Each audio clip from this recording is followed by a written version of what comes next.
guys, good morning, welcome to Indonesia. Okay, disciple, we want to study, kita mau belajar menjadi murid. Who register in the kingdom of heaven? Siapa yang terdaftar di kerajaan surga? Disciple of Jesus Christ.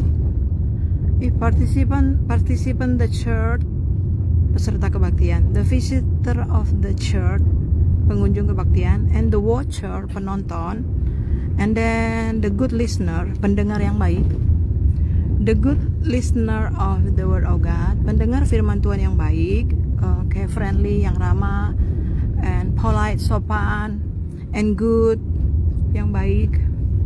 That's not disciple, itu bukan murid. That's not register, itu tidak terdaftar.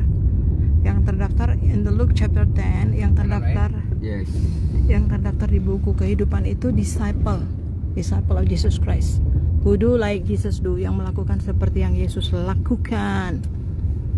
Even already become pastor, sekalipun udah jadi pendeta, like Nicodemus, seperti Nicodemus kan, udah pendeta kan. Okay, his name namanya not registered to in the book of life, tidak terdaftar di dalam buku kehidupan. Not registered to the kingdom of heaven, tidak terdaftar di kerajaan surga. Even already become preacher, teacher, and pastor, sekalipun udah jadi pendeta, pastor atau apapun. Ya, according to the Bible, menurut Alkitab. And then, but he come to Jesus, tetapi kan dia datang kepada Yesus. He seek Jesus, dia cari Yesus. And then he found Jesus, dia menemukan Yesus. And then he talk to Jesus, dia berbicara kepada Yesus. And he ask Jesus, dia tanya sendiri sama Yesus. And then he speak to Jesus, dia berbicara kepada Yesus. And then what happened? Conversation, terjadi dialog. And then Jesus Christ teaches him. Kemudian Yesus Kristus ajar dia that you must be born again, engkau harus lahir kembali. If you not be born again, you can't enter to the kingdom of God. Engkau tidak dapat masuk dalam kerajaan surga. So you must be born again. Engkau harus lahir kembali through the word of God and the Spirit, dari firman dan Roh Kudus. Ya, khususnya yang pindah-pindah gereja tetap nggak akan dapat. Di gereja sendiri juga nggak dapat, unless, kecuali from Jesus, dari Yesus. Born again itu dari Roh Kudus. You must speak the word, harus ucapan firman gospel, firman penginjilan. And then receive Jesus Christ, terima Yesus as your personal savior, sebagai Tuhan dan Juru Selamat pribadi. Rome chapter 10 verse 9 and 10, Roma 10 ayat 9 10. Itu dia sennya dia. And then John 1 verse 12, Yohanes 1 ayat 12. And then John chapter 2, Yohanes pasal 2, and then John chapter 3, Yohanes pasal 3 verse 3, 4, 5, ayat 3, 4 dan 5. And then Revelation, Bible kita Wahyu ya. Wahyu 20 ya. Wahyu berapa itu? Jesus Christ knock your door.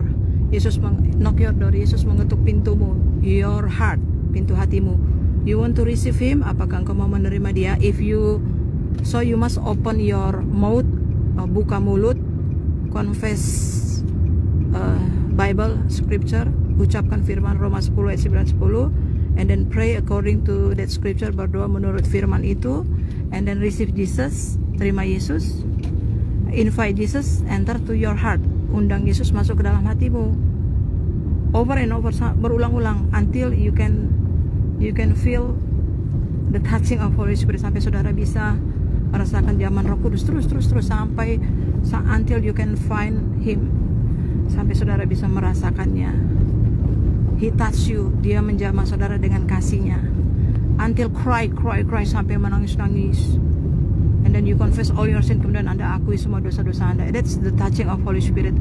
Encounter with the Holy Spirit, with the power of God, itu mengalami encounter with the love of Father, mengalami kasih Bapa.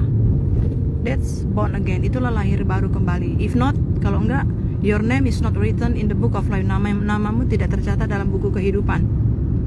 And after that, you must become disciple of Jesus Christ.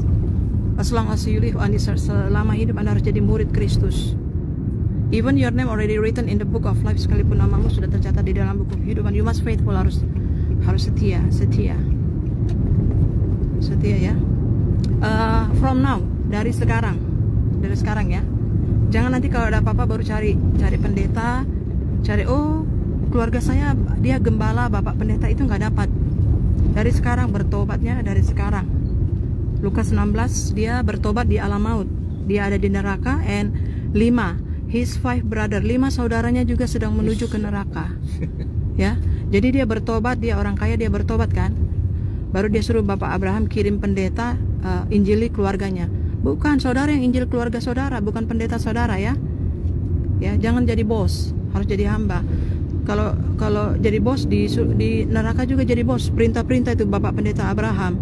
Suruh kirim pendeta injili keluarga dia. Dia selama di hidup ngapain aja? Dia nggak injili keluarganya, sibuk dengan bisnisnya, sibuk dengan keluarganya, sibuk dengan acara-acara duniawi. Nggak sibuk berdoa, cari Tuhan, bertobat, injili keluarganya. Setelah dia di neraka, di alam maut, baru dia nangis-nangis mengasihani keluarganya.